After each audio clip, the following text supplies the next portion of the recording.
No. Okay, good. Like, there's a dump truck that or a cement truck that just keeps churning stuff. I can literally see it outside my window.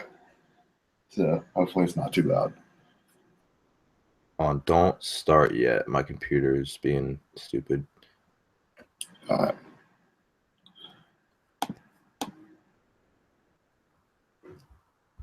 All right, I'm good.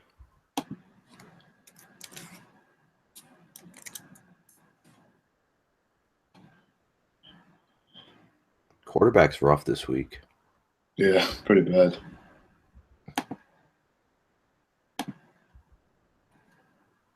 I'm just going to tweet this out real quick.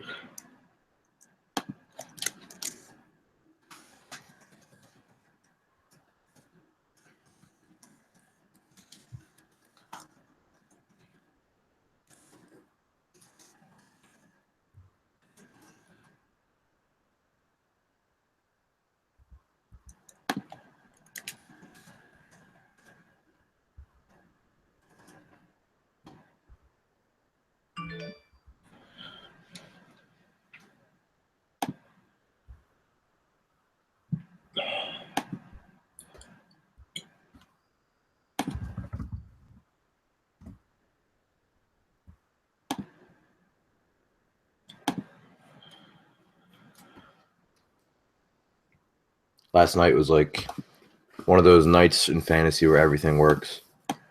I had Matt Ryan and Mike Evans in one league together, and then I had Julio and Matt Bryant in the other league. Damn. It was a very fun Thursday night game. Yeah, I had a friend of mine literally just texted me. He has Ryan, Julio, Evans, and Matt Bryant. So it's like he doesn't even have to have any other points for the rest of this week. Because this week he went Julio and Evans. That first drive in the second half where Julio had like 5 catches for 60 yards, I was like, this is what I've been waiting for because, like, God, their secondary is terrible. And Mike Evans just went nuts. I was on my way home from football practice, and I looked at the box score, and Evans already had 3 for 30 and a touchdown. I was like, well. Yeah, I didn't watch any of the game. I was watching it. I was just kind of tracking on Score Mobile, just seeing the stats and stuff. All right, so Evans is being evaluated for a concussion. Winston has a knee injury. Well, they better be all right.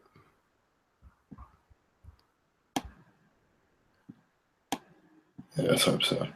All right, I'm ready to go if you are. Yeah, let's do it. All right, here we go. 5, 4, 3.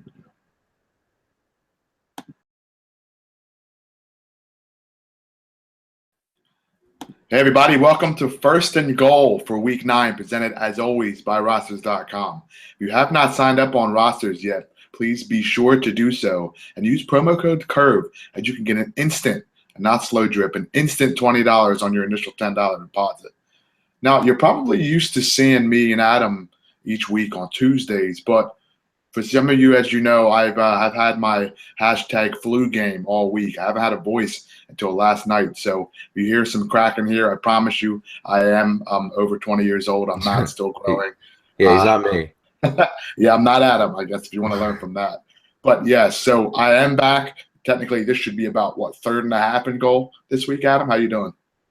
Pretty good. That Thursday night game last night was one of those games where for DFS, obviously in seasonal you played your guys if you had them, but in DFS, like, it was a game where I didn't really want to fade because I thought there was a lot of good options, and it was good for fantasy. I mean, unless you had really Devontae Freeman, who had a good game, he just didn't score. But yeah, that was a good game. And then obviously, the Cubs have been the talk of the sports world, and that was fun to watch.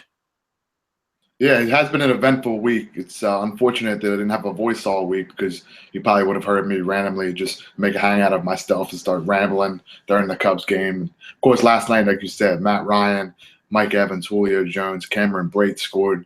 Devonta Freeman had a decent game, like you said, but didn't score. And Matt Ryan was actually the #1 quarterback on our RC rankings for this week. So I was upset it was the Thursday game because I would have had a lot of him this weekend. Yeah, Now, we're gonna want to target this Tampa Bay secondary. We already have all year, but just continue to. Their corners get beat. They can't tackle. Their safeties are bad. So yeah. yeah, and I was just about to say, now if you watched that game last night, it looked like Matt Ryan basically could have just thrown for 6 or 7 touchdowns if he needed to. But that game was just out of hand early.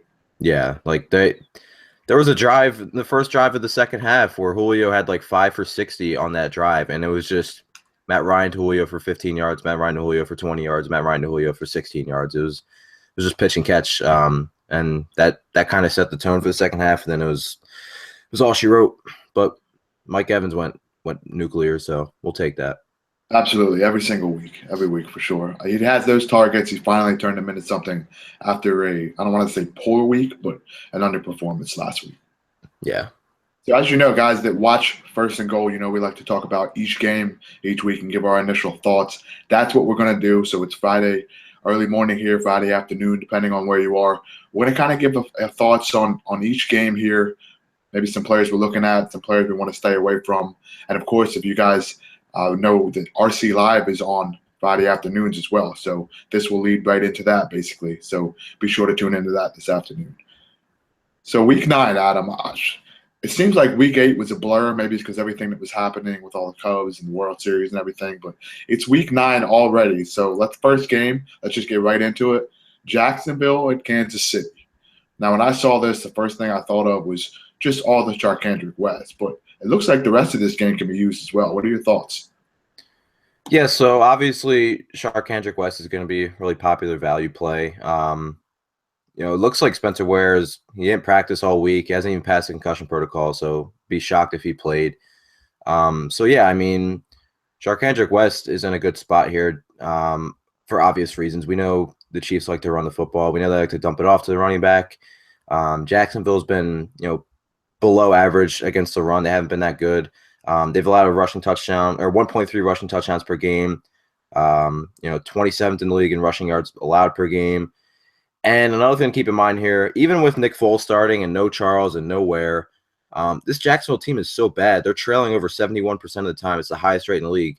So if they're trailing again, you got to think that benefits Charkandrick West, who's pretty much going to be game script proof anyway. With all they have on the roster right now is Charkandrick West and the GOAT. And the GOAT is that they just signed. Bishop Sankey. I was waiting for it. Bishop Sankey, yeah. Sankey. No, but Adam, we both loved him. And I hope he gets a touchdown this game, just so a little vindication for us. I'm telling you, if he ever goes for 150 and 2 touchdowns in an NFL game, you're gonna have to block me on Twitter. But but no, like West is gonna be obviously one of the top plays. They just don't have anybody to give the ball to.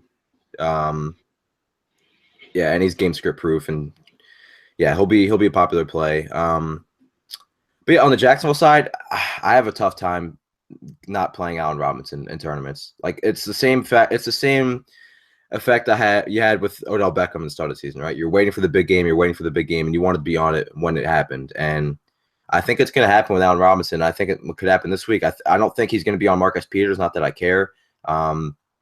Peters lines up on the left side most of the time.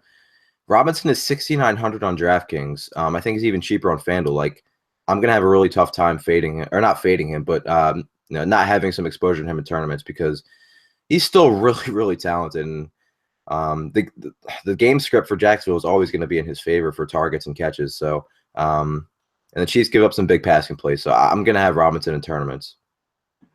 Yeah, it's one of those things where, like you said about ODB, you're going to keep playing him until he goes off. And if his price keeps lowering, eventually you're going to get a great return for him, considering he's going to be, like you said, under 7,000 now. But if he has another bad game, you're going to talk about him dwelling into the 6.5s or below. So for your sake, if you do use him, I hope he goes off. And I think it has to come at some point. He's too talented to be kept off the scoreboard. So hopefully it comes this week. I like Charkandrick as well, and that's basically what's going to be the chalk everywhere this week in NFL DFS. So I think Kelsey is also really interesting this week because you kind of saw when Foles took over last week, they took more shots down the field and especially towards Kelsey.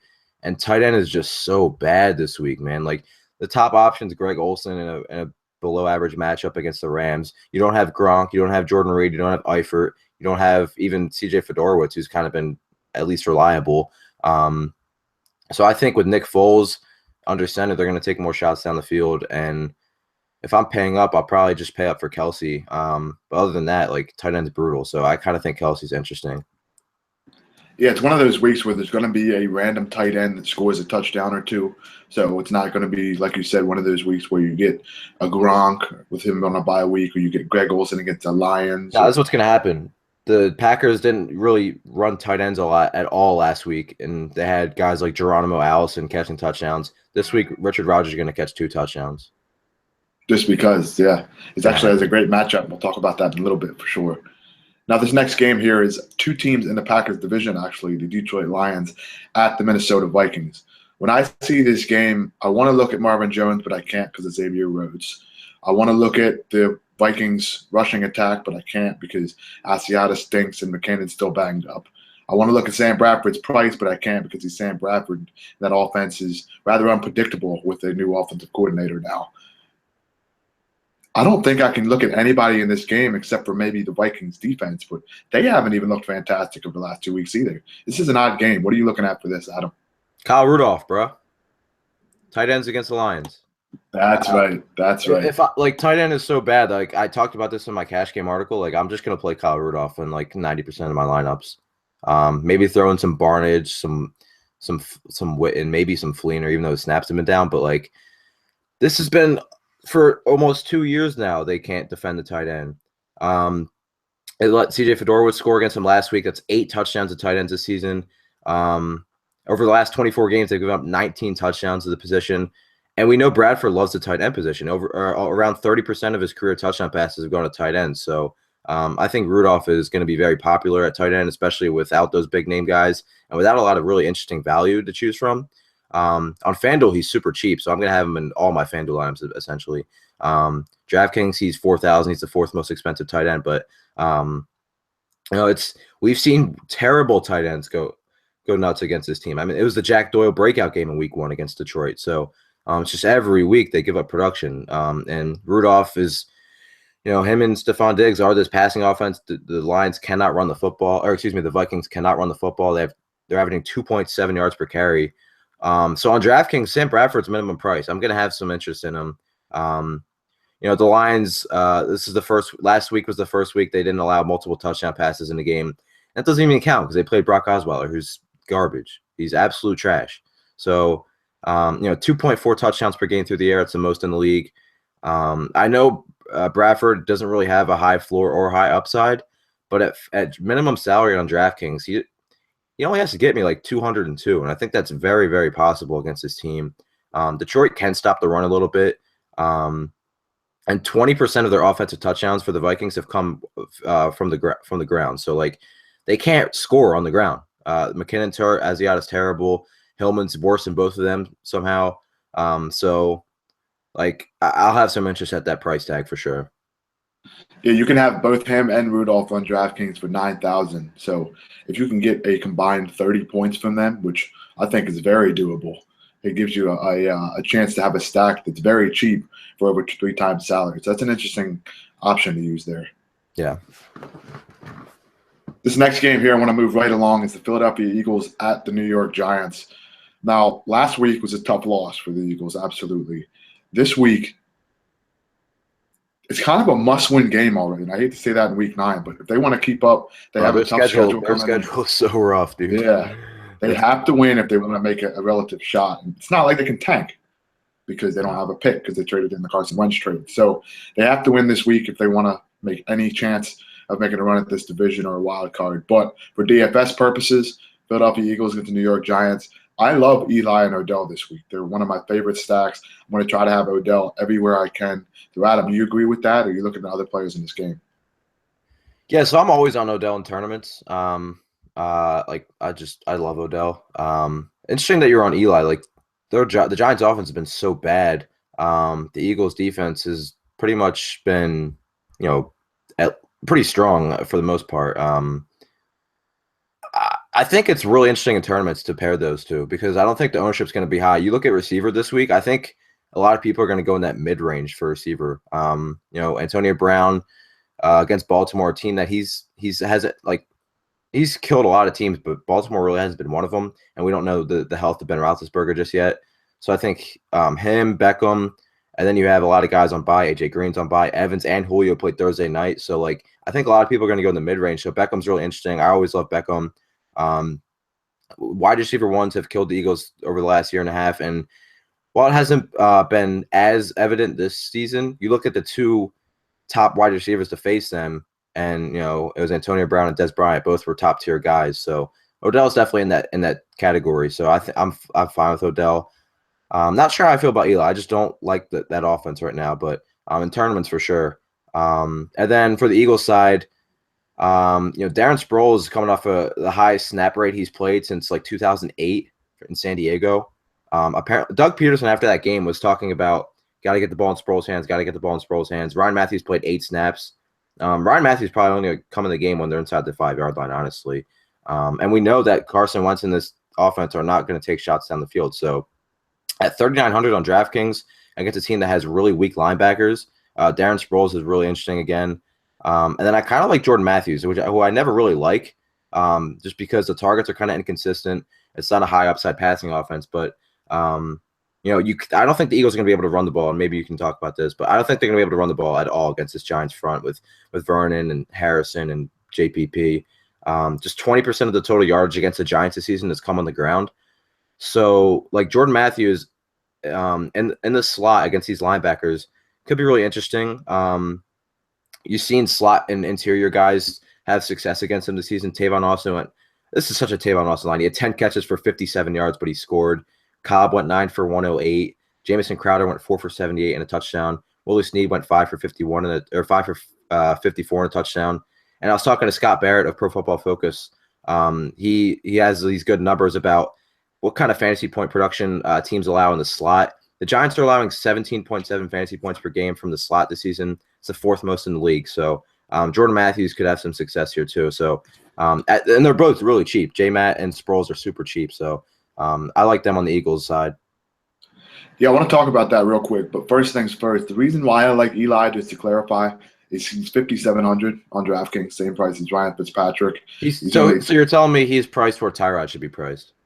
Yes, basically. Yeah, he's 5,700 there. He's only $100 more than Kaepernick, who a lot of people will be on. So I think Eli is a great pivot. That's an awesome pivot. That's why I'm on him. Like I haven't really been afraid to target Eagles to target passing games against the Eagles just because I watched their secondary is so bad, dude. Like you got to think one of these games someone's just gonna have a big game against them through the air. Like there's it's just the safeties are decent, but the corners are bad. They're really bad. Malcolm Jenkins is a stud. McLeod's a stud. Obviously the pass rush has been good, but I watched Lotus McKelvin in Buffalo. He was pretty much known for his special teams and not for being a first round corner that we drafted. And then, obviously they had nobody to match up against Dez last week. So, Beckham. I'm gonna roll out a handful of Beckham and Eli stacks in tournaments now. I think you talked me up on Eli a little bit. The price is just it's really favorable, and Tannehill, I think people will be on. He's around the same price too. So yeah.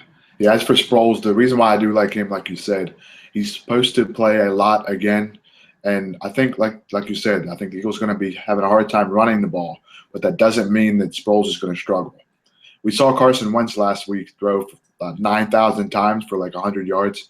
I think we could see that again with short dump passes. Yeah, the Giants are top 6 or 5, I believe, in yards per pass attempt allowed. So they don't give up a lot of big plays. I like Sproles a lot, dude. Well, Josh Huff was cut too, and if you watch him, he doesn't get a ton of targets, but they always run 2 or 3 plays to him, either on a reverse or a bubble screen or a rocket screen. I think those touches could go to Sproles because he can line up in the slot as well. So yeah, and you can double dip if you want to go Eagles defense. Absolutely, because the Eagles defense, with their special teams, I know Huff's gone, but Smallwood already ran one back this year. Sproles can obviously run a punt back anytime, and the Giants' offense has been bad. So I think you can play Eli and Odell in tournaments. You're obviously not touching the Giants' running game, And then you can also play the Eagles defense. I think they're a safe option every week. They don't give up a ton of points. And they have the special teams. Like their special teams scores almost every other week. So I kind of like a Sproles Eagles double dip. Yeah, they're first in special teams touchdowns since Dave Phipp has come there. And like you said, it seems to happen every other week. You know it's coming at some point. So like you said, it's not something to count on. But if Sproles runs that back, you get 6 points from the defense and from Darren Sproles. Not to mention 3,900 with his catches. He's a great play this week. Yeah, I was when I was over my buddy's house watching the Sunday night game against Dallas. We were looking at their upcoming schedule. I mean, you look at the receivers they faced. So they obviously had to go against Dez last week. They go against Odell this week, Julio the week after. Doug Baldwin's a very good receiver. And then they got to go against Jordy and Cobb and company, AJ Green. The Washington overall receiving core is very talented. So it's a lot of good receivers they got to go against. So we'll see what the secondary can do. Yeah, their DVP against receivers is going to change drastically. Yeah, I think you're right. I could say that for sure. Next game here, we have Dallas at the Cleveland Browns, and this is the chalk game of the week. Dak Prescott, Ezekiel Elliott, Dez Bryant. A lot of people are going to have these three, and for good reason. We know I'm going to let Adam talk about quarterbacks against the Browns, but I wanted to talk about a guy on the other side. Corey Coleman is back. He should see a ton of targets regardless who the quarterback is. He's only 4,500 on DraftKings. I have him in a few tournament lineups of mine because the Cowboys are missing their top corner in Claiborne. They could be missing some others as well. I just think this is one of those spots where people will overlook Coleman because he's coming back from injury. But not like he's out of shape. It was a hand injury. He has been running. He has been working out. So I think this is an interesting spot for him at 4,500. I wish McCown would have started. It looks like it's going to be Kessler. But if it was McCown and Coleman was one of my favorite stacks of the week. Yeah, and people are going to be on Pryor. So Coleman's going to kind of go under the radar a little bit. But yeah, Dak is obviously a great play. People want to talk about Dallas runs the ball too much. He doesn't have upside, but he has a high floor. The dude has had 18 fantasy points in every start since week 1. It obviously gives you the rushing upside. They run a lot of zone read inside the 10-yard line because everybody's so worried about Zeke. But yeah, against the Browns, I mean, 20 of the last 23 quarterbacks have had multiple touchdown passes. Fitzpatrick ruined a streak that they had this season and dating back to last season because he can't throw 2 touchdowns because Bilal Powell has to run for a 40-yard touchdown. But with Barry Church and Mo Claiborne banged up, I think the Browns kind of keep this game close enough to where Dallas isn't just sitting on it. The Lions and Browns both allow 2.4 passing touchdowns per game, the most in the NFL.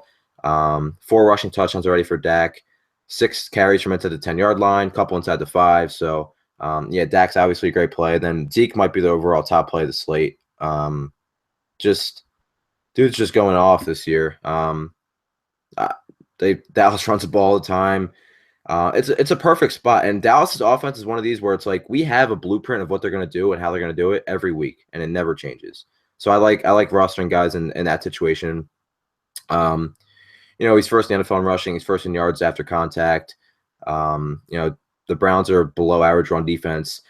57% of Dallas's offense touchdowns have come on the ground. They lead the league in rushing attempts per game. They call a run league high 50.3% of the time. Opposing offenses are averaging 30.2 rushing attempts per game against the Browns, the 3rd highest in the league. So it's just a perfect spot for Zeke, especially if game flow benefits him. He could see 25 carries in this game. Might be the overall top play at any position this week. Yeah, I agree with you there. I'm looking at the RC cheat sheet for running backs. He's number 1 by far right now, 34.2 rating, which is one of the highest we've seen. He's averaging 114 yards per game, 22.7 attempts per game, over 2 catches. I mean, the guy, like we've talked about for the past couple of years, 25 touches a game has kind of been a thing of the past for running backs. Not with Zeke Elliott. He's going to get close to 25 carries, let alone he gets a catch or 2, maybe even 3, depending on how the game goes. I just think he is the top play of the slate by far. Do not stay away from him in cash games because you can afford to do so if you pair him with a cheap guy like West. Yeah, I also think Dez is awesome in tournaments because a lot of people are going to be on Zeke, but they're not going to play Zeke and Dez in the same lineup. Nobody's really going to do that, I feel like. And Dez, looked good last week. He had 14 targets, only caught 4 of them because a lot of Dak's throws were off. So if they get kind of on the same track a little bit in practice, I mean, he had 114 yards and a touchdown. Clearly showed his He had multiple end zone targets against the Eagles. If you give this dude 3 or 4 end zone targets against the Browns, he might score 3 times. The red zone offense or defense has been bad. They're allowing teams to score a touchdown on 70.3% of red zone attempts, the third highest rate in the league. So I think Dez is really awesome in tournaments because people are going to be on Zeke, people are going to be on Dak. People will probably pair Dak with Dez a little bit, but in those Zeke lineups, I don't know how many Zeke lineups are going to have Dez in them. Yeah, a lot of people will be looking at that as a negative correlation, and for a specific play, that is correct. Problem is, I think the Cowboys are going to have more than 1 or 2 or 3 scoring plays against the Browns, so I wouldn't be worried about it. Yeah, I do think the Browns keep this relatively close. So I do like Corey Coleman, like you said, at that price. Maybe a little Duke Johnson, but that's about it. Yeah, and one more thing on this game I just want to touch on before we move on. Cole Beasley is $5,300 this week, and people are still considering using him. It's crazy how far they've come, but for me personally, $5,300, I just want to throw it out there. I'm not going to be on Beasley because for $500 or $600 more, you can have Ty Montgomery and Devontae Adams. So, or you could just pay $200 more and get Michael Thomas, or exactly, or $300 cheaper and get Tyrell Williams, who I like a lot this week. Like when Cole Beasley was like 3.9, he was like a cash game lock because he just gave you so much salary relief, and it's a good matchup for him. They've been getting destroyed in the slot, but you saw he didn't really have any impact on the game until like the fourth quarter on Sunday night. So yeah, exactly. All right, let's move on to this next game: the New York Jets at the Miami Dolphins. Now, before the season started, last season, 2 seasons ago, receivers against Revis, no, we're not going to use them. This year, anytime anybody plays Revis, we're starting them. So, Adam, I want you to talk about this passing game for the Dolphins against the Jets because they're very attractive this week. Yeah, well, Landry is a cash game lock, I think, this week. Fine with him in tournaments. Revis will probably be on Devontae Parker or Stills. So Landry's going to dominate in the slot. He had 28 targets in 2 games against the Jets last season. Now, we'll see because Jay Ajayi is apparently is looking like the best running back in the face of the earth right now. This is a tough spot for him, but he's been so good, and they're going to give him the rock. If he can't get it going, then it's going to be a lot of Landry again here. Mike Evans is the only player in the NFL with a higher market share of teams' targets than Jarvis Landry, who's at 31%. He's seen double-digit targets in 4 of 7 games. And those two of the games he didn't get double-digit targets, he had 8 and 9. So, yeah, like I think it's going to be a good spot for him. Nearly 80% of the total yards against the Jets have come through the pass. Second most yards per game to receivers. They're just getting wrecked by all pass catchers. And I know it's been the deep ball and the vertical passing that's really hurt them. That's not really Landry's game. But, they're allowing the 3rd most receiving yards or 3rd most receptions, the 3rd most fantasy points to receivers. So Landry should still get his. Tannehill looks his way more than anybody. So, yeah, I'm definitely interested in Jarvis Landry. And, I want to have interest in the passing game for the Tannehill deep ball. But, is it going to be Stills on a long ball? I know Stills is cheap. I don't like playing Devontae Parker. He just doesn't do it for me. He tends to let me down. Kenny Stills is 3,900 if you're looking for a tournament play. His targets are going to be all downfield. So he may only get 4 or 5, but if he corrals 1 for 60 yards and a touchdown, then at 3,900 you're okay. And Revis has gotten torched by lesser players than Kenny Stills. I mean, Marquise Goodwin torched him. Pryor's better than Stills, but Pryor was just dominating him. So I'm not afraid of Revis and Stills. They take a deep shot or 2 with him every game. So he'll have his opportunity against this Jets defense. It gives up, I think they gave up 5 passing plays of 30 yards or more against Josh McCown last week. So, yeah, that'll be interesting. What do you think about Ajayi, though? What's his ownership going to be? Now that I think about it, we actually have ownership since we're recording this on a Friday. Yeah, I'm going to look that up real quick. Give me a second. Yeah, I'll keep talking. But, yeah, so, we don't like targeting running backs against the Jets because you look at it, they've been a bottom 3 matchup for running backs, and they played elite running backs. They played McCoy. They played David Johnson. They played Le'Veon. They played a lot of good guys. They played Spencer Ware. And they're still not giving up a ton of production. So, the thing here is Miami's offensive line has been a top 3 unit this season. Quietly, they've been incredible. And Ajayi forces so many missed tackles. Against Buffalo before the bye, he forced 10 missed tackles. He's been unstoppable. So in tournaments, I think I'll have some interest. Yeah, I have the Ajayi ownership percentage right here for us, and It's interesting because he's not listed anywhere over 10%. So I have to keep scrolling. I have to keep scrolling. I have to keep scrolling. And he's literally under 3% owned right now. So Wow. it's one of those options where the upside is there. I just don't understand why somebody wouldn't take a shot with him. Now, I know last night with the Thursday to Monday ownership percentages we're looking at on Fantasy Aces, a lot of people played games from last night. Mike Evans, 43%, Devonta Freeman, 43%, Hooper, 34%, Ryan, 27%. But that still doesn't mean that a lot of people are on Ajayi. So I think he's an interesting tournament play despite the tough matchup because, like you said, the guy looks unbelievable right now. Yeah. And on the Jets side, Brandon Marshall revenge, maybe. I don't know. Like, he's played for multiple teams, but like, I feel like he's the type of guy that would just every single week would want to show up against one of his former teams. And I think I saw a report that he was kind of complaining. So maybe we see some squeaky wheel theory here. And then Matt Forte, I think, is interesting. In games where the Jets have won, he's averaging 31 touches per game. In games the Jets have lost, he's averaging 16.8 touches per game.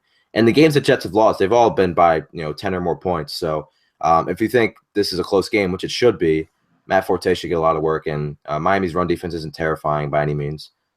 Yeah, exactly. Just a correction, Ajayi, I ran over it, is 10% owned. So not as low as expected, but still think it's going to be relatively low owned for a tournament given its upside. Yeah. All right, next game here. It's one of my favorites of the weeks because I do think Big Ben plays. The Steelers travel to Baltimore to take on the Ravens. Last report I saw was Big Ben is expected to give it a go this weekend, and that to me means Antonio Brown is in play. I know you mentioned earlier that AB has not killed the Ravens, but I think we've seen enough of a drop-off in his price to consider him again this week. Against the Ravens secondary that, against everybody, really not that good. Yeah, whenever Antonio Brown's on a slate and Ben Roethlisberger's healthy, you can play Antonio Brown. It's interesting because, like I said, like the high end receivers aren't like locks this week, especially with Evans and Julio having already played. So, and you can't, and unless you're playing the full slate, you can't play Robert Woods against Seattle. So you can't do that. You can't use him. He's probably the third best receiver in the league. No, like Brown's great. Not much to say about him. What do you think about Le'Veon? Because if people are paying up a running back, you think they're going to go Zeke, obviously. Le'Veon's 7,700 in a bad matchup, but 24.9, 18.8, 24.4, 25.8 DK points, still hasn't scored a touchdown. Since making his debut in Week 4, 78.4% of the running back carries for Pittsburgh. 24% market share during that span. That's higher than Antonio Brown. Adam, Le'Veon Bell has 37 targets in 4 games. Okay. That's nuts. He has 30 catches in 4 games. If you just look at his receiving numbers, in 4 games, he has 30 catches for 245. That's good. Now, you got to remember, this guy is actually one of the highest touch running backs in the league, too. 21 carries, 10 carries, 20 carries, and 18 in his 4 games. Top on that with the targets we mentioned, 13, 7, 11, and 6. The guy has been unbelievable. Still hasn't scored a touchdown, like you said. It's one of these situations where, regardless of the matchup, it doesn't matter in PPR formats because of his floor. We know his ceiling is there because he's had a high ceiling and he hasn't scored a touchdown yet. That big game's coming with 2 or 3 touchdowns. This is a perfect situation for him in tournaments because a lot of people are going to be on Zeke. Most people are going to have Charkandrick West, and that really only leaves 1 running back spot unless you want to pay up for 3 receivers. Le'Veon Bell, to me, is one of these plays where just 12% owned right now. It's going to be a massive difference between him and Ezekiel Elliott in ownership, but I don't think it's going to be a massive difference in terms of fantasy points. So that's why I'm targeting this Steelers running back, absolutely. Yeah, same thing with David Johnson. Like I always play these 2 guys every single week. They're the best. They're the best in the league. Yeah, and on each week in the RotoCurve premium ratings for running back cheat sheet, what we have here is it's really heavily based on matchup and volume, things of that nature. Le'Veon Bell has a bad matchup, and he's still in the top 5 right now. He has a DFS running back rating, is what we have. It does not depend on matchup. It's just based on their volume and skill, things of that nature. That's at a 25, which is by far the highest of anybody in our database. So it's very interesting to see, regardless of matchup, how highly owned or lowly owned he is. But we know that's not an issue for his production because he does it every week. Yeah. All right, we have 6 games left. Let's talk about the New Orleans Saints at the San Francisco 49ers. Adam, running backs against 49ers week. Mark Ingram, right? No. Tim Hightower for me. I think Hightower is the guy. I want to hear your thoughts on the situation, though. Mark Ingram sucks, dude. he, oh man, like, dude fumbled for the second straight week, and Sean Payton was like, "You're done. See you later." Career low snaps for Ingram, and they already talked about how Hightower's earned a bigger role. And like, even if this is a full-on split, which it very well could be, I think Hightower sees the short yardage and goal line work. Ingram wasn't seeing that even when he wasn't fumbling. Eli Manning gets more carries from inside the 5-yard line than Mark Ingram this season. So that's probably my favorite stat of all time. Like, they just don't give him the ball there. They give it to Kuhn, they give it to Fleener, they give it to Hightower. Breeze will run one in. So yeah, this is an awesome spot for Hightower. I think he can get 15 carries in this game. High scoring game, a lot of red zone opportunities for the Saints.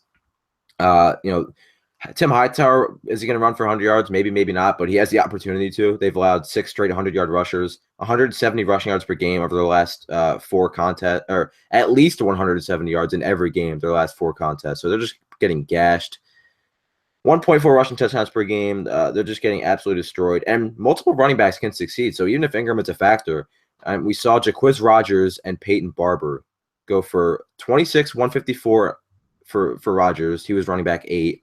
Peyton Barber went for 12, 84, and 1. He was running back 9. And then Shady went obviously bonkers in week 6 for 19, 140, and 3. He was obviously RB1. And Mike Gilson came in relief effort, went 6 for 61 and 1, and was running back 12. So both these guys can succeed. And Hightower is what, $800 cheaper. So I'll play Hightower for sure. Breeze I like a lot too. I know he's on the road, but this is the Niners, man. They're so bad on defense.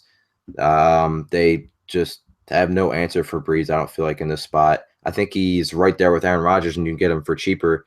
He's 4th in the league in red zone pass attempts, 3rd in the league in attempts from inside the 10. The Niners have allowed at least 2 passing touchdowns in every game this season. So I feel like Drew Brees, if people are going to be on Rodgers more, I think Brees is right there with him. I don't care if he's on the road. Plus, you get the uptick in plays against Chip Kelly. I love Brees in this spot.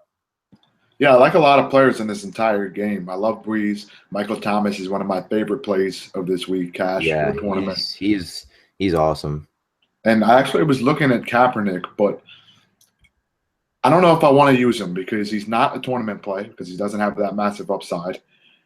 In cash, it's tough because you have to get those rushing yards for it to be worth it. I know he has 8 and 9 carries in his first 2 games, and he's faced 2 teams that have better linebackers than the Saints have. But it's interesting because, like, he hasn't even thrown for 200 passing yards in a game yet, and he's finished as quarterback 14 and quarterback 16 because of his rushing.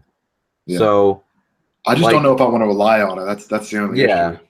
I mean, we know they're going to run zone read. Them and Buffalo run it pretty much more than any team in the league. Blaine Gabbert led the league in quarterback rushing attempts before Kaepernick took over, and Kaepernick's come in and run the ball, 8 and 9 times. So I think it's almost a lock that he's going to run, especially because the Saints blitz as much as any team in the league. So there's a lot of running opportunities. I like targeting running quarterbacks against teams that blitz. Talked about it with Cam last week. Didn't pan out because Arizona just was terrible from the get-go, and Jonathan Stewart vultured 2 touchdowns. But like Kaepernick, I'm interested in Kaepernick here. The price is fair. And if he can get some stuff going in the air, and we know the Saints defense isn't great, he could crush value if he runs plus gets his passing game going. So in cash, I'm fine with him because of the floor. We'll see. If the passing game's there, he's going to be a good tournament play, but we just don't know if it is yet. Yeah, I think that's one of the reasons why I like Eli so much is because he is just a $100 difference. Yeah. And a lot of people will be using Cap. So personally, I don't know if I can trust Cap's rushing attack, but I do like the matchup. And like you said, I was interested to hear the defensive numbers. With the Saints blitzing a lot, I do think it's an interesting option to have his rushing as a given. I was worried about that before, but hearing the fact that they blitz a lot just kind of makes me like that rushing floor more. Yeah, and I wrote up in my cash game picks because I wrote it up on Tuesday, and it looked like Carlos Hyde was going to be on track to play, but Now I'm seeing he has a sprained AC joint, which is like usually a multi-week injury. And he's been practicing all week, but it's been non-contact. So I don't know if he's going to play. If he does play and we get word that he's, good to go and full go, I love him, but I don't know if that's going to be the case. So you'd be looking at, a committee with DeJuan Harris and Mike Davis and Sean Drone would be pretty messy. And that would ruin another good matchup because these are two of the worst rushing defenses in the NFL. Yeah, absolutely. Let's hope that there's some clarity in that situation. At least if we know Hyde is out, we won't have to guess or we won't have to see if he's limited or not. But I think worst case here is we see that he's active, but the Niners do have 4 backs active, and they say he could be limited because then you don't know what to do with him. And that's going to ruin a great spot for a matchup. And then potentially, I mean, you have the Niners who are just absolutely god awful against opposing top receivers, number 1 receivers, but the Saints have 3 top receivers. I mean, they're all right next to each other in terms of targets. So if I had to pick one, I'd pick Michael Thomas. I mean, he's the red zone guy, leads the team in red zone targets. He's been incredible, honestly. And we know Cook struggles on the road a little bit, so definitely would pick Michael Thomas of the Saints 3 receivers. Absolutely, I agree with that. Let's move on to this next game here. And every week there's a game or two that I just completely I don't want to say look over, but I just don't see anything that pops out. And this is one of them for me. Carolina at the Los Angeles Rams. Can't believe it's the LA Rams, but it's still a thing. The only player in this game may be Greg Olsen because of the lack of other tight ends, but he doesn't have a good matchup. So what do you think about this game?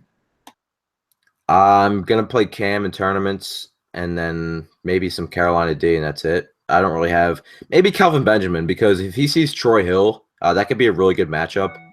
I don't think people are going to be on him. So I'll probably throw a Kelvin Cam stack in a couple tournaments. But other than that, yeah, I don't want to pay for Greg Olsen in this spot when I can get Rudolph, who I think is guaranteed for like 50 and a touchdown. I honestly, it's been every week for the Lions against tight ends. So, yeah, I'm usually a Jonathan Stewart guy, but I just don't have a lot of interest in this game. I'm not playing anybody on the Rams, especially not Gurley against this. The Panthers shut down David Johnson in the running game, but he's so good in the passing game that he still met value. But Gurley's not going to see that kind of passing game usage. So for me, it's Cam and Kelvin Benjamin in tournaments, and that's really it.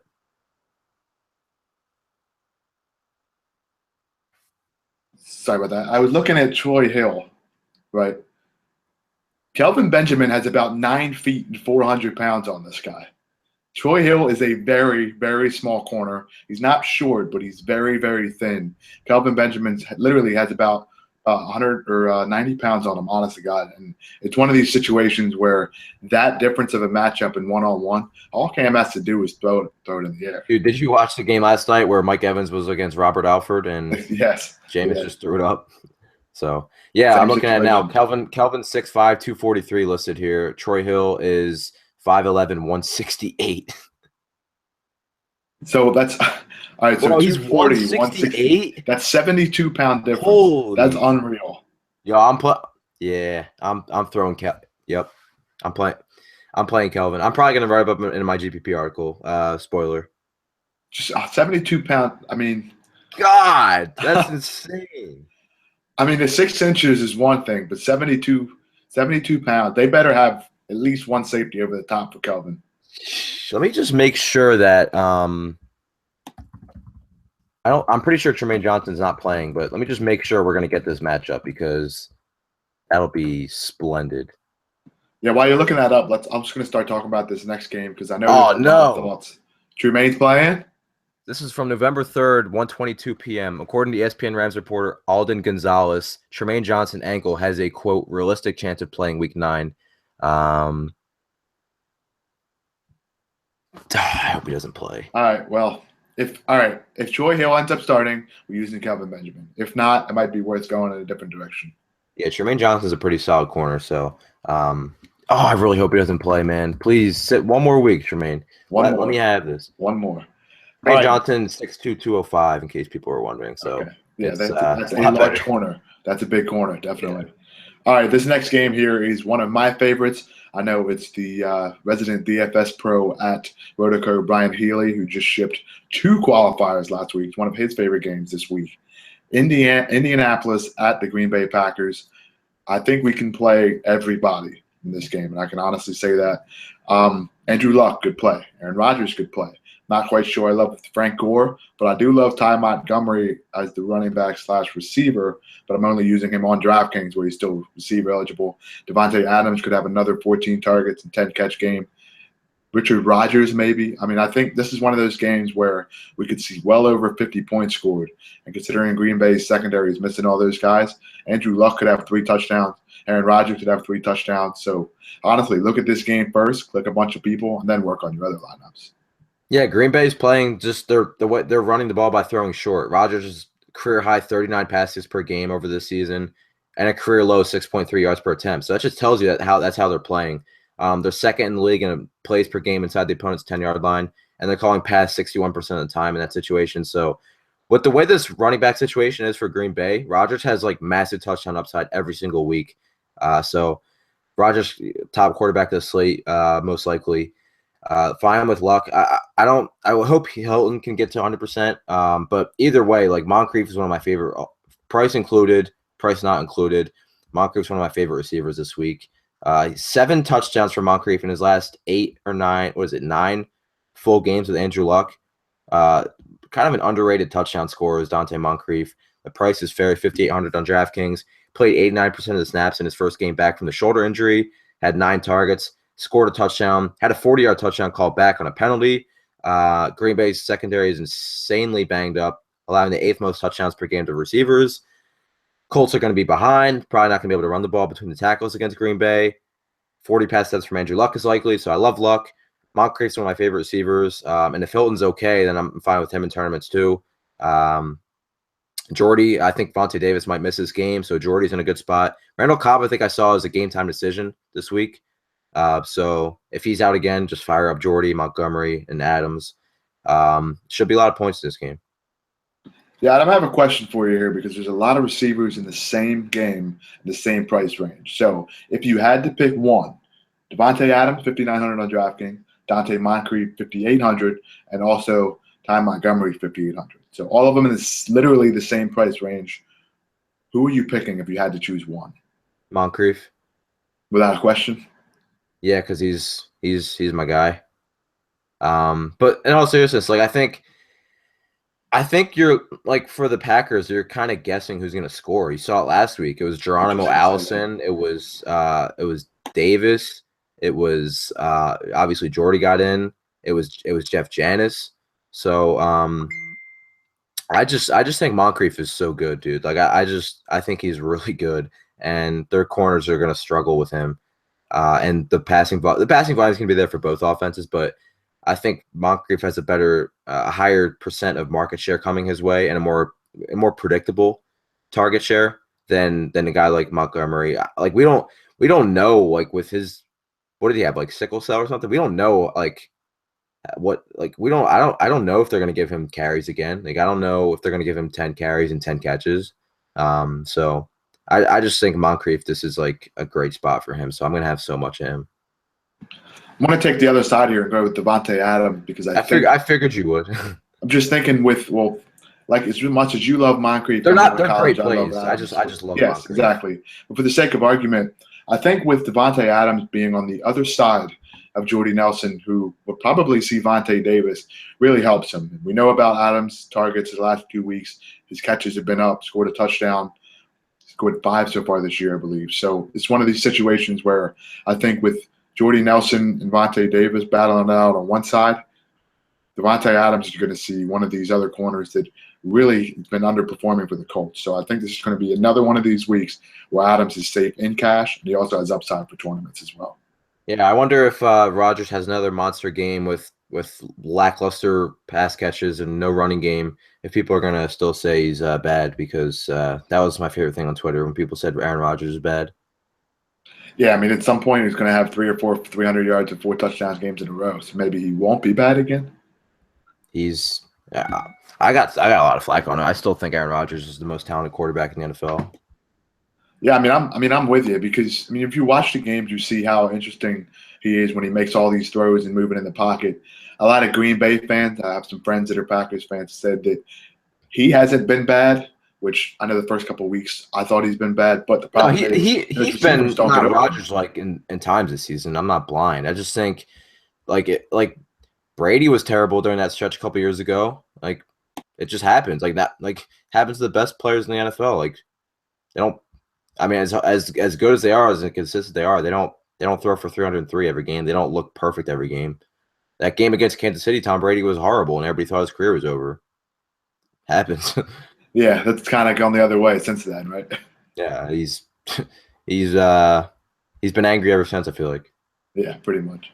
So yeah, this game we both agree just there's a lot of stacking opportunity on both sides. You're gonna play Aaron Ripkowski at I, 3,300. you know what? I think if there was still college football DFS, I would, because that just seems like a guy that's perfect.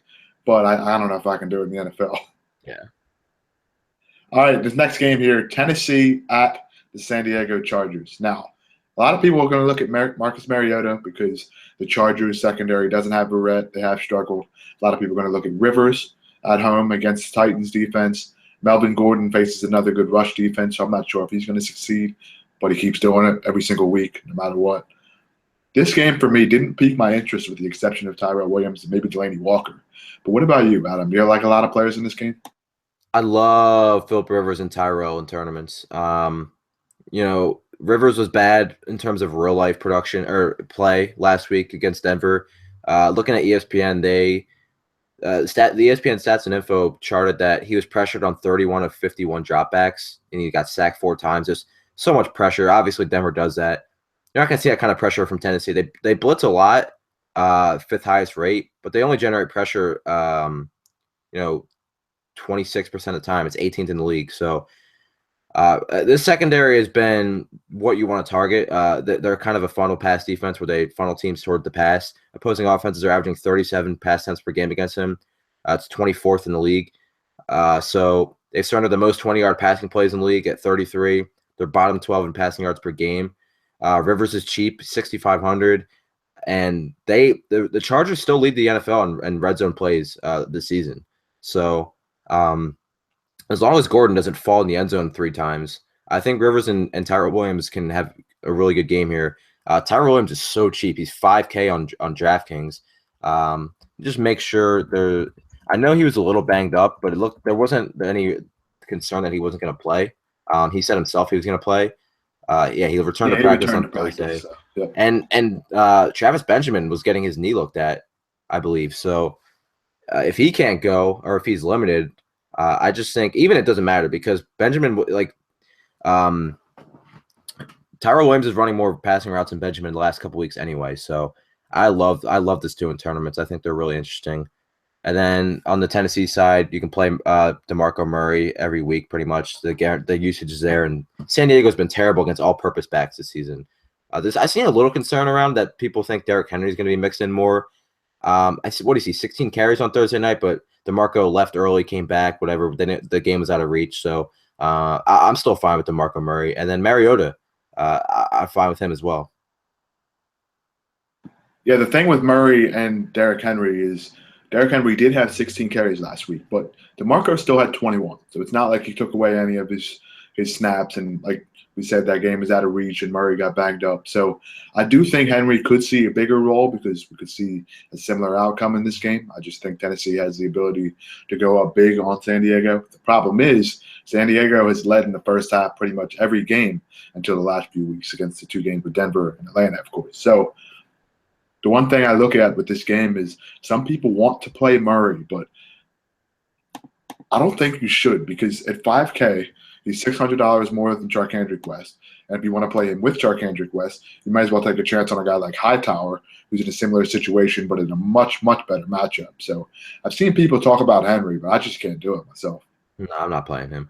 Delaney's also interesting, too, on a bad tight end slate. San Diego's linebackers are bad. They've been terrible in coverage when Manti Te'o was there. He's been hurt, so I'm gonna have Delaney in some lineups if I'm going up at tight end too. Yeah, it's one of those situations where he's one of the few guys that are talented enough in a decent enough matchup to be worth playing. So you have to look in that direction. All right, we have 2 games left here. Monday night, of course, is a game we'll talk about in a second. But Denver at Oakland, Sunday Night Football, a very, very big game for playoff implications in the AFC West. Oakland's leading right now. If Denver wins this game, they will be tied. Of course, with Denver having a tiebreaker. This game, for DFS purposes, is very interesting to me because Derek Carr has been unbelievable, but he faces Denver, so I can't use him, can't use Amari, can't use Crabtree. The problem is with Denver, Oakland's secondary has been bad, and they've allowed a lot of fantasy points to running backs, but I'm not sure if I can use the passing game. So for me, I think it's just Booker. I can't play Denver receivers because I never get them right. If I play Demarius, Sanders has 2 touchdowns. If I play Sanders, Demarius has like 100 and touchdown. I can never get them right. Booker has 304 touchdowns. Yeah. Right? So like, I'm gonna play Devontae Booker in this spot. Yes. He had a shoulder injury, but came back and finished the game. He's fine. Total 84 yards and a touchdown. Almost had a second touchdown, but he fumbled. And we got what we needed to see. He played 54 of 65 snaps. 75% of the Denver rushing attempts belonged to him. Another solid matchup here. Raiders allowing 124 yards per game on the ground. And they've been responsible for 7 different top 20 scoring running backs. So Booker should be in a pretty good spot here. If you think Oakland's going to score some points in this game, I think it's going to come from Crabtree. Because Cooper's obviously going to match up against Chris Harris. He was terrible against good corners last year. Maybe it was because of the foot a little bit, but if Aqib Talib can't go for the Broncos, I don't think he's practiced all week yet. I know it's a Sunday night game, so we won't really know. I don't know if I'm going to play Crabtree, but I just have a sneaky feeling that Crabtree is a good game. If he sees Bradley Roby, I don't know. Like I was talking about this with my buddy who's a big Broncos fan, and I'm like pro Crabtree, so might make a little wager with him on Crabtree scoring. But 80 yards or a touchdown in 7 of 8 games for Crabtree this season. He's becoming Eric Decker. Like whenever I tweet that out, everybody says he's Eric Decker 2.0. So not the greatest spot, obviously, but nobody's going to play him. And I don't know if he has upside in the spot, but I just like talking about Crabtree, so sue me. The issue with me for this is I think that this could be a contrarian option if you were looking at an offense that throws the ball. But the prices for them didn't really come down enough for it to be worth it. Yeah, and usually they do when they go against. Like if Carr was 57 and Cooper was 64 and Crabtree was 58 or something, maybe. But I just can't see using them in this play. No, yeah, it's one of those situations where it would be complete game. I'm not gonna play him. I just gonna watch and hope he scores just for fun. Yeah, it would be a complete game theory play if something absolutely blows up and the Raiders score a lot of points, but I wouldn't consider doing that unless you're one of these players that makes 200 lineups and maybe puts them in 2 or 3. But for the most of us, I just don't think we can do that situation. Yeah. The one thing with Booker, though, 6,400 on DraftKings, he's not an auto lock play like he was last week. I think that makes him interesting in tournaments, though. People are going to be off him. Yeah. Because he didn't have like the 30-point fantasy game from a value play. Now he's up to 6,400. I think his ownership's going to be relatively low. So I like him in tournaments. The one thing I will mention with Booker, though, is when you're making your cash lineups this week, remember that he's 6,400. He's not 3,700 anymore. It's not an auto lock play. When we're looking at the rest of this slate, guys on DraftKings at least, that price range, Matt Forte, DeMarco Murray's a little bit more expensive, Melvin Gordon. So it's not like he's an automatic play at that last price. A $2,700 jump, now we know about the new role, is a lot. So buyer beware there. I do think he's a good option in cash. But at that price, I don't know if I can spend that much and expect a huge game out of him personally. Yeah. All right, one game left. Monday Night Football, Buffalo Bills, Adams Buffalo Bills. Bro, we got a Monday night game. We got the Raiders on Sunday night and the Bills on Monday night. When's the last time that happened? Are things turning around up there? No. No? Okay. Yeah. Bro, we had nobody on offense. We're going against Seattle, coming off a loss in Seattle. Well, Percy Harvin, he hasn't played since the Stone Age, but what about this week? Nah. Okay. Bro, Tyrod Taylor was priced. For me, for Tyrod Taylor's minimum price. Are you doing it? I'm not playing it. I'm not playing him because I'm not playing the Monday slate. Okay. But like, I think that the RotoCurve retweeted my tweet. It was like Bonai Science Guy looking at his computer, and I tweeted, and he went like this. He went, and then he starts laughing. And I was like, and he's like pointing at the computer. It was like the perfect gift to describe how I felt when I saw that. Like the dude is literally quarterback 10 in fantasy, right? He's throwing to Marquise Goodwin, Robert Woods, who's hobbled, Charles Clay, who's hobbled, Greg Salas, Justin Hunter, and he's quarterback 10, and he's $5,000. His price went down after scoring another 18 DraftKings points. And what do you think about playing the Monday to Thursday slate and using some Tyrod shares? That might be a way to get him in. Bro, he's not a horrible play at 5K. Like, he's gonna have to throw and he's going to run. And I don't know if Cam Chancellor or Michael Bennett are gonna play. I'll have to check that. But like, he's $5,000 and he's been a top 10 quarterback. I don't get it. I don't get it. And he's on a bye next week, so yeah. I'm just being a homer. But like at the same time, like it's not like he's been bad and I'm like, why is he not priced higher? Like he's literally been a top 10 quarterback. So but yeah, like for this game, I don't like this game. It's this game seems kind of ugly to me. Christine Michael's been bad in terms of yards per carry. He's just gotten in the end zone. Buffalo doesn't give up. I mean, they got torched by Jay Ajayi, but they don't really give up a ton of rushing totals. Russell Wilson is not right. I can't play him, especially against Buffalo and get after the quarterback. They're finally getting after the quarterback again. So Lorenzo Alexander's played well. Jerry Hughes has played well. Zach Brown's played